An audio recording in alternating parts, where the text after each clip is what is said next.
Tragedia a Quinto di Treviso, una mamma di 31 anni è morta nel sonno, a trovarla la figlia di appena 9 anni che ha tentato di svegliarla.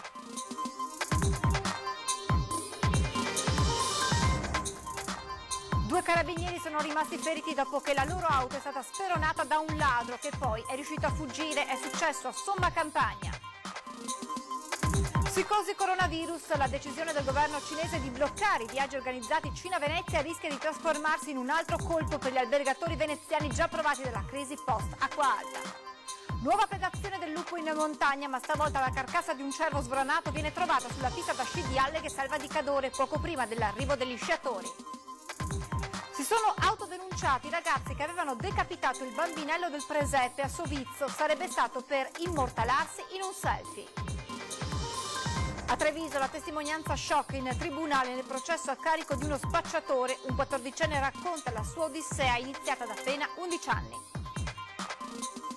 Da ieri è ufficialmente libero dopo 36 anni di carcere. Giampaolo Manta, l'ex doge della Mala del Brenta, si dice un uomo rinato e chiede scusa alle vittime. Ad aprire le riprese del film sulla sua storia.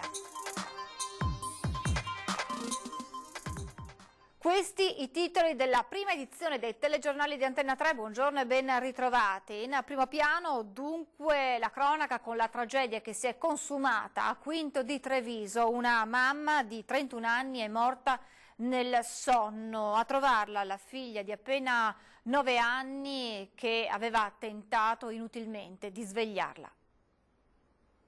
Ha tentato più volte di chiamarla, pensava che la mamma non avesse sentito la sveglia, ma il cuore di Maria Fernanda dos Santos, 31 anni, si era fermato. La tragedia è avvenuta la notte tra il 18 e il 19 gennaio. A trovarla è stata la figlia di appena 9 anni, che ha subito chiesto aiuto al papà. Immediata la chiamata al 118, ma purtroppo per la donna non c'era più nulla da fare. La 31enne è morta nel sonno, soffriva da tempo di una bronchite cronica asmatica, una malattia che non le permetteva neppure di lavorare a causa delle gravi difficoltà respiratorie che la colpivano al minimo sforzo. Ma Maria Fernanda aveva sempre combattuto con determinazione nell'ultimo periodo. Era stata male tanto da dover essere ricoverata in ospedale. Poi la crisi era passata e tutto sembrava essere tornato alla normalità fino alla notte del 18. Maria Fernanda, di origine brasiliana, si era sposata giovane con Claudio ed era arrivata in Italia ed aveva iniziato la sua vita con il marito. Poi la gioia immensa per la nascita della sua bimba. Ed è stata proprio la piccola a trovare la mamma ormai priva di vita, stroncata da un attacco cardiaco. Questa mattina all'obitorio del Cafoncello l'ultimo saluto in forma laica alla 31enne prima della cremazione e del rientro in Brasile, dove abitano i genitori ed i parenti della donna. Tutta la comunità di Quinto si è stretta al marito e alla figlia di Maria Fernanda. Due carabinieri sono rimasti feriti dopo che la loro auto di servizio è stata speronata da un malvivente che poi è fuggito. I due militari sono stati giudicati guaribili in 10 giorni. Il fatto è avvenuto nella notte a Somma Campagna, nel Veronese, dove una pattuglia della radiomobile di Villafranca ha intercettato un Audi vista allontanarsi dopo un tentato furto in un'abitazione. Mentre i carabinieri si stavano avvicinando per procedere al controllo, il bandito ha speronato la vettura dell'arma che è poi finita contro un muretto di cinta della strada. Un carabiniere, nonostante fosse ferito, ha aperto la portiera dal lato del passeggero intimando al bandito di fermarsi, ma quest'ultimo è uscito dalla vettura ed è scappato a piedi per i campi. Nell'Audi, che è risultata rubata a Milano, sono stati trovati arnesi da scasso. Le ricerche del fuggitivo sono state sinora infruttuose. La politica con la dura presa di posizione della Regione Veneto dopo la decisione del governo di impugnare 3 norme venete in materia di sanità che il governo appunto ritiene incostituzionali. La Regione Veneto ricorrerà in tutte le sedi contro l'impugnazione da parte del Consiglio dei Ministri di 3 norme regionali in materia sanitaria. Il governatore Luca Zaia appare determinato di fronte alla decisione del governo, su proposta del Ministro agli Affari Regionali Boccia, di chiedere alla Corte Costituzionale di cancellare le 3 norme legislative approvate all'unanimità lo scorso novembre dal Consiglio regionale e che il Consiglio dei Ministri ritiene contengano profili incostituzionali. Nel dettaglio, il primo comma contestato è quello che riguarda l'accesso dei laureati medicali medicina alle scuole di specialità. La Regione, alla luce dei finanziamenti statali ridotti, ha deciso di raddoppiare le borse di studio di sua competenza, stabilendo però che i beneficiari dell'assegno siano obbligati per contratto a partecipare ai concorsi banditi nel Veneto nei 5 anni successivi e, se superati, a prestare servizio in territorio regionale per almeno 3 anni. Secondo il governo questo andrebbe contro i principi fondamentali dettati dal legislatore statale in materia di tutela della salute e violerebbe il principio di uguaglianza sancito dall'articolo 3 della Carta. Altro punto contestato, l'integrazione economica erogata in favore del migliaio di medici in servizio all'azienda ospedaliera universitaria di Padova, che ricevono uno stipendio sensibilmente inferiore alla media dei colleghi veneti, percependo fino a 300 euro in meno al mese. Alla luce di questo il Veneto ha deciso di stanziare una decina di milioni l'anno in forma di fondo contrattuale accessorio, mirato sia a garantire il trattamento equo più volte rivendicato dai sindacati, sia a contrastare eventuali fughe dei camici bianchi. Terzo comma su cui il governo punta il dito è l'agevolazione concorsuale concessa a quanti già lavorano nella sanità pubblica, magari con contratti a tempo determinato, e che intendano partecipare a bandi per l'assunzione o il trasferimento in pianta stabile. A questi la Regione ha concesso per legge l'esenzione della preselezione, ritenendo già acquisiti i requisiti di partenza alla luce dell'attività svolta con ammissione diretta al concorso. Secondo Palazzo Chigi questa norma invade la materia dell'ordinamento civile di esclusiva competenza dello Stato. Il governatore Zaia però non ci sta e ribatte alle contestazioni di Roma. Noi ci impegniamo perché i cittadini veneti possano continuare ad avere un servizio sanitario adeguato per qualità, formazione del personale e livelli di assistenza, afferma il presidente del Veneto, ma continuiamo a trovare sulla nostra strada gli ostacoli messi dal governo nazionale. Siamo nella situazione paradossale in cui da un lato non viene data alcuna risposta alle legittime aspirazioni del Veneto, continua Zaia, all'autonomia differenziata, dall'altro si insiste nell'ostacolare o fermare i provvedimenti che altrettanto legittimamente vengono presi con i poteri a disposizione. E a proposito di Regione, le elezioni del 2020 in Veneto, continuano le frizioni tra Lega e Fratelli d'Italia anche nella Marca Trevigiana dopo la scelta dello strappo in vista delle elezioni in comuni come Castelfranco e Spresiano. Ieri sera a 20:10 il messaggio chiaro del consigliere regionale del Carroccio Riccardo Barbisan: comportamento inaccettabile, la base leghista non vedrebbe male una corsa solitaria per le elezioni. O l'alleanza si fa dappertutto o non si può fare solo dove conviene. Noi in Regione Veneto potremmo avere convenienza a scaricare tutti ad andare da soli. Certo potrebbe essere una via quella. Ma potrebbe essere una via se localmente scopriamo che Fratelli d'Italia ci sono i vari scienziati in ogni comune che pensano che devono candidare il loro contro il nostro perché devono avere un assessore in più, un presidente del consiglio in più, qualche carega in più. Noi chiediamo un'alleanza organica in tutti i comuni. Certo è che devo esprimere anche così quello che sento nella base tra i militanti sostenitori della Lega, che un'eventuale corsa da soli sarebbe anche molto apprezzata e molto sentita da quelli che sono i nostri militanti sul territorio, i consiglieri comunali, i sindaci che formano la Lega. Sappiamo che c'è un quadro nazionale più generale rispetto al quale ci dobbiamo attenere, però io voglio anche rappresentare questa visione del territorio che non vedrebbe male una corsa solitaria. Questa corsa solitaria secondo me è tanto più sentita quanto a livello locale non ci si riesce a mettere d'accordo. Non la vedo così semplice una corsa solitaria della Lega, ma la vedo possibile se sul territorio continuano ad esserci queste frizioni che sono del tutto inaccettabili, perché o siamo alleati oppure ognuno per conto suo. Parliamo adesso della psicosi coronavirus, perché preoccupa gli albergatori veneziani la decisione del governo cinese di bloccare i pacchetti turistici, viaggi organizzati Cina-Venezia. Ci racconta tutto in diretta Anna Maria Parisi, buongiorno. Buongiorno da Venezia, dove c'è grande preoccupazione qui tra gli albergatori dopo la decisione del governo cinese di bloccare i pacchetti turistici per quanto attiene il coronavirus. Impatto pesante dopo l'acqua alta, dicono gli albergatori. Infatti Dopo la batosta dell'acqua alta del 12 novembre scorso, ora per gli albergatori c'è anche lo spettro di questa pandemia. Il rischio infatti sono gli oltre 60 milioni di euro di indotto economico provocato dai turisti cinesi in laguna, che dopo la decisione del governo cinese appunto di bloccare questi pacchetti turistici internazionali non potranno più viaggiare all'estero e quindi arrivare anche qui a Venezia.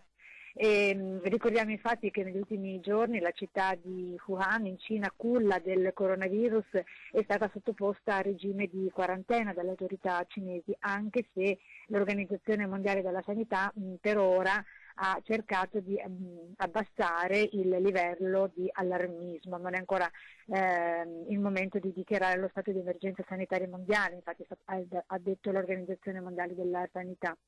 L'obiettivo di Pechino è quello di limitare quanto più possibile la diffusione di questo virus, del virus della polmonite, che in poche settimane ha contagiato centinaia di persone, diffondendosi in tutto il mondo e provocando, come noto, diverse decine di morti. Vedremo che cosa accadrà nelle prossime ore, nei prossimi giorni. Da Venezia per il momento è tutto e la linea può tornare allo studio. Grazie ad Anna Maria Parisi. Intanto, a proposito di coronavirus, c'è massima allerta nei punti più sensibili, ovvero gli aeroporti. Anche a Treviso i passeggeri corrono ai ripari anche con l'uso delle mascherine.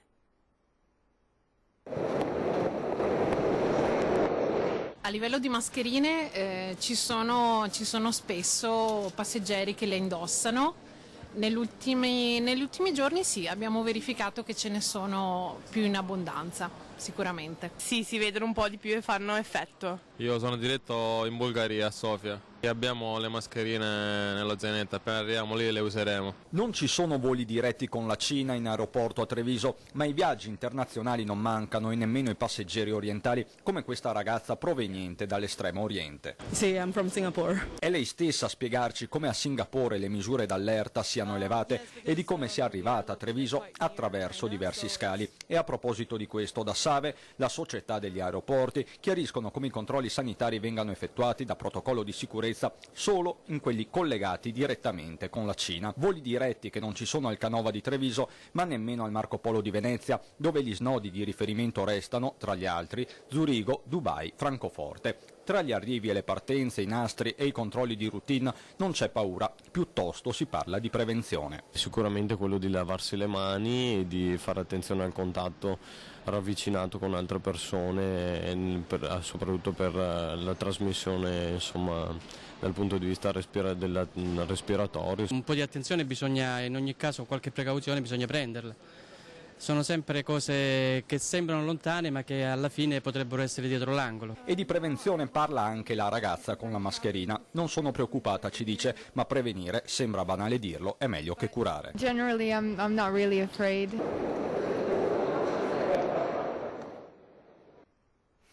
Un post su Facebook contro i cinesi, e continuiamo a parlare proprio di coronavirus, scatena la bufera. È accaduto a Casier, nel Trevigiano. È stato un consigliere comunale, Nico Scomparin, del gruppo di maggioranza Civi Casier, in quota a Fratelli d'Italia, a scrivere: mancano gli onti per impestarci, una frase subito attaccata dall'opposizione. Atteggiamenti xenofobi, dicono dalla fila della minoranza, ma arriva subito la risposta del consigliere, che spiega che la frase era riferita esclusivamente al virus cinese causato da condizioni igieniche non sempre controllate dalle autorità di competenza cinese. Il post, dopo la polemica, è stato subito rimosso dallo stesso Scomparin. Un invito ad evitare allarmismi arriva anche dalla stessa comunità cinese a Treviso, che si prepara a festeggiare il suo Capodanno. Molti sono in contatto con le famiglie di origine. Solo una città che c'è questo virus, però il nostro governo sta lavorando, noi abbiamo la fiducia sul nostro governo, non abbiamo tante preoccupazioni. Per me no, non c'è problemi. In Italia bisogna fare tranquillo. È un appello alla calma, ma anche alla conoscenza a quello che arriva dalla comunità cinese a Treviso, che tra negozi e ristoranti continua a fare la parte del leone, comunità che si prepara a festeggiare il Capodanno cinese che quest'anno cade il 25 gennaio, l'anno del topo, e non sono pochi i cinesi che dal Trevigiano hanno raggiunto la Cina per festeggiare con le famiglie di origine, ma la Cina è grande, spiega Chen, dal suo ristorante di Preganziola. Tanti stanno rientrando in Cina, però nessuno ha paura di questo problema, perché essendo la Cina molto grande è un problema locale di una certa regione della Cina e le persone non sono preoccupate. Non è una cosa nazionale ma una cosa locale del posto, insomma. A lavorare con Chen, l'amico di una vita, chef Alberto da Villorba, che ai fornelli ha fatto una scelta precisa. Carne e pesce di ogni genere viene acquistata in Italia da rivenditori che comunque non hanno, diciamo, contatti con la Cina, un po' perché comunque cerchiamo un certo tipo di qualità e soprattutto anche per la situazione che c'è al momento vogliamo evitare qualsiasi tipo di problema.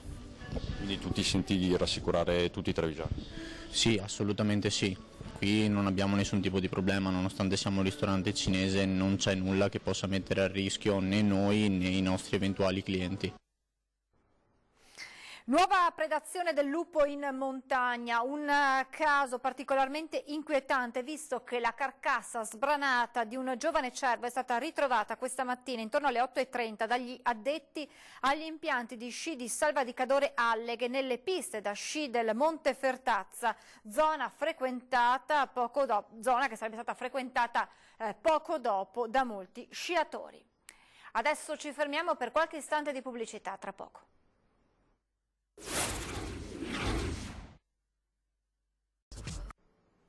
Rieccoci in diretta, c'è la cronaca ad aprire questa seconda parte del nostro telegiornale. Andiamo nel Padovano a Vigonza, dove è stato ritrovato nelle acque del Brenta il corpo senza vita di una donna. Difficili al momento le procedure di riconoscimento. Il corpo di una donna in avanzato stato di decomposizione è riaffiorato dalle acque del Brenta all'altezza del ponte della ferrovia nel comune di Vigonza. Le prime ipotesi collegano il cadavere ad una 66enne di Campo San Piero, scomparsa da casa lo scorso 18 novembre. La donna aveva abbandonato la propria auto non molto distante, lasciando sul cruscotto un biglietto di scuse ai parenti. Non c'è al momento certezza però che sia quella donna. Sul corpo, in acqua da almeno 2 mesi, non vi sono segni di violenza e il riconoscimento risulta complesso. Testimonianza shock di un ragazzo trevigiano durante un processo per droga. Il ragazzo ha raccontato la sua tossicodipendenza iniziata da appena 11 anni. Frequentava solo la prima media eppure aveva già iniziato a consumare abitualmente hashish e marijuana. Questo lo spaccato inquietante emerso nelle aule di giustizia di Treviso in uno dei tanti procedimenti per droga. Imputato un 22enne che riforniva la meglio gioventù trevigiana. Il ragazzino ha reso la propria testimonianza giurata in sede protetta, parole le sue che hanno stupito gli stessi inquirenti, impressionati dalla precoce dipendenza. Allo stesso tempo non ha però raccontato di come si procurasse i soldi.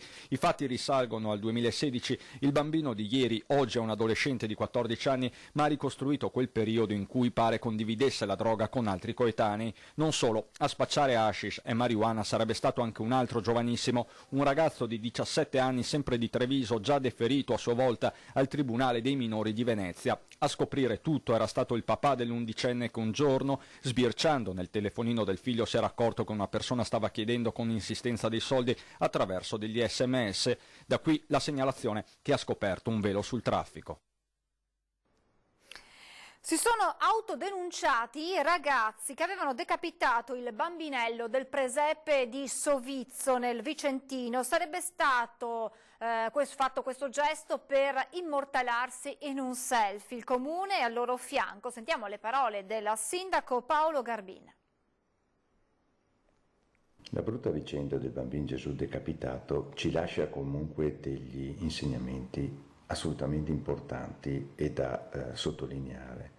Primo, la maturità di questi ragazzi che hanno dimostrato sin da subito, contattando le istituzioni, in particolare il nostro assessore ai servizi sociali del Comune di Sovizzo, e la loro presa di posizione, presa d'atto di aver compiuto qualcosa di grave.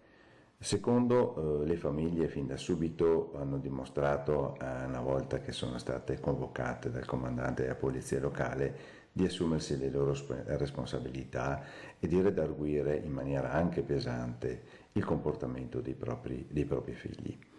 Terzo, che noi come istituzione, noi come educatori, dobbiamo stare vicino a questi ragazzi con attenzione, dargli loro degli spazi, ma soprattutto dare loro dei ruoli, perché gli spazi fini a se stessi servono a poco. Pertanto, come il contadino mette a dimora la pianta, la giovane pianta, e vicino ci mette un sostegno, la pianta sono i nostri giovani, il sostegno siamo noi adulti che dobbiamo sempre e comunque assumerci il ruolo di educatori. Voltiamo pagina. Giampaolo Manca, 66 anni, metà di questi trascorsi in carcere. Conosciuto con il nome del Doge, ex uomo di punta della Mala del Brenta, da ieri è tornato in libertà. Ai nostri microfoni racconta le emozioni di queste prime ore, ma anche il dolore per quanto accaduto in passato. Quella terribile vita di un tempo, ad oggi sono passati circa 49 anni. E dico oggi sono un uomo libero. Certamente per le mie gravissime colpe è giusto che abbia pagato, però non ne nascondo la mia emozione. Gli occhi lucidi, l'emozione di chi ha la consapevolezza di iniziare una nuova vita. La mia terza vita, sottolinea Giampaolo Manca. Lui, ex doge della Mala del Brenta, ha definitivamente terminato di scontare la sua pena, quasi 36 anni di carcere, gli ultimi 2 di affidamento in prove e servizi sociali, quando, spiega, ho toccato con mano la realtà del vivere con il bene. Mi sono ammalato, lei dirà di cosa? Del bene che ricevo anche dagli altri. Per me è importantissimo, perché non è facile ad accettare uno con una storia come la mia. Una nuova vita che deve fare i conti con un passato che pesa. Guardi, io ho molti rimorsi, tantissimi. Molti mi dicono ti devi perdonare. Non è facile. Non è facile perché so che ci sono state delle terribili cose nella mia vita e quindi penso spesso anche ai familiari di chi non c'è più. Non bisogna mai dimenticare, mai. E dobbiamo chinare la testa davanti alle nostre vittime. Il male passato lascia ora il posto al bene presente che Giampaolo Manca ha deciso di dedicare agli altri, ad un progetto benefico rivolto ai bambini in difficoltà. Il suo primo libro, All'inferno e ritorno, nasce proprio con questo obiettivo, come il secondo romanzo in uscita a marzo, Le mie carceri speciali, in cui racconta gli anni in prigione, in isolamento, che spiega, mi è servito a capirmi. Di spiegare al mondo che non si nasce criminali. Lo si diventa. Ad aiutarlo nei duri anni del carcere la profonda fede in Dio e la vicinanza della famiglia, della moglie e del figlio Armando. Credo che loro abbiano pagato ingiustamente le mie colpe, perché io so quello che loro hanno passato. E adesso anche un film sulla sua vita, sempre per sostenere il progetto benefico, e le cui riprese inizieranno tra aprile e maggio. Ben Affleck dovrebbe interpretare Manca, la sua guardia del corpo avrà il volto del figlio Armando, lo stesso Giampaolo apparirà nella pellicola e poi altre star di Hollywood. Abbiamo un accordo con, possiamo dirlo ufficialmente, con Robert De Niro, che sarà il coproduttore per l'America del film. Da domani Giampaolo Manca si dedicherà a questo, a promuovere il suo secondo libro in giro per il mondo e poi a continuare a raccontarsi nelle scuole. Dico ai ragazzi, vi prego, non imitateci, siamo stati il male assoluto e quindi gli faccio capire che i valori della vita sono ben altri, non l'apparire, le macchine belle, eccetera, eccetera. La cultura del Veneto in un portale accessibile a chiunque è stato presentato all'M9 di Mestre alla presenza del governatore Zaia. Milioni di dati che vogliono raccogliere tutte le ricchezze che ci sono nel nostro territorio da un punto di vista artistico, culturale, di eventi e di iniziative. Sarà per i cittadini, per chi voglia fruire di questo patrimonio, uno strumento molto utile e importante per scoprire delle novità, per scoprire delle particolarità, per conoscere le nostre eccellenze e per avere anche degli itinerari di visitazione culturale della nostra regione. La cultura e le bellezze del Veneto a portata di click grazie al nuovo portale della regione, culturaveneto.it. Uno strumento telematico innovativo che mette in rete e promuove tutte le risorse, i dati e i servizi disponibili in ambito culturale riguardanti il territorio. Se parliamo solo delle oltre 3.000 ville venete censite all'interno appunto di questo portale, potete pensare quei 70 milioni di turisti, ma anche i nostri veneti oggettivamente che sono nella gita fuori porta del sabato e domenica, possono entrare, accedere, capire la storia, i percorsi e quindi avere conoscenza. Questo è un elemento assolutamente imprescindibile, quindi cultura ma anche conoscenza, ma anche promozione appunto in un territorio che vive attraverso il litorale, l'entroterra, le città d'arte, i laghi e le montagne, appunto in ogni angolo ci si giri è una bellezza. Scorrendo dal nuovo portale si trova in rete un patrimonio di 270 musei, 12.000 eventi artistici annui, 51.258 manoscritti, oltre 72.000 manoscritti musicali. È un lavoro che è il frutto di più di 30 anni di attività che l'amministrazione regionale ha avviato, realizzato e portato avanti in una strettissima collaborazione con le istituzioni pubbliche e private del territorio. Quindi è il risultato di veramente un percorso corale di un sistema veneto della cultura. È prevista anche l'app, già in avanzata fase prototipale, con la stessa filosofia di integrazione delle risorse e dei servizi. È tutto, l'informazione di Antenna 3 torna questa sera a partire dalle 18:30. Adesso previsioni del tempo, grazie per averci seguito, buona giornata.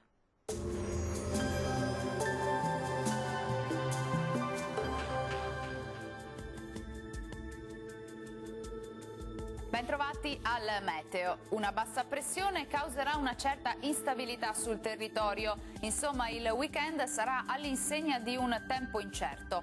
La situazione di sabato 25 gennaio. Sul Veneto cielo molto nuvoloso o coperto dappertutto, con qualche precipitazione a carattere sparso, sia pure di debole intensità e di breve durata. Temperature minime tra lo 0 e i 4 gradi, massime tra 5 e 9 gradi. Situazione simile anche sul Friuli Venezia Giulia, con nubi ovunque e con qualche occasionale pioggia. Temperature minime fino a 7 gradi, massime tra 8 e 12 gradi. Uno sguardo infine al Trentino Alto Adige, cielo coperto, ma qui in genere senza precipitazioni associate. Temperature minime intorno allo 0, massime tra 6 e 8 gradi all'incirca. Dal meteo per ora è tutto, buon proseguimento in compagnia di Antenna 3. Arrivederci.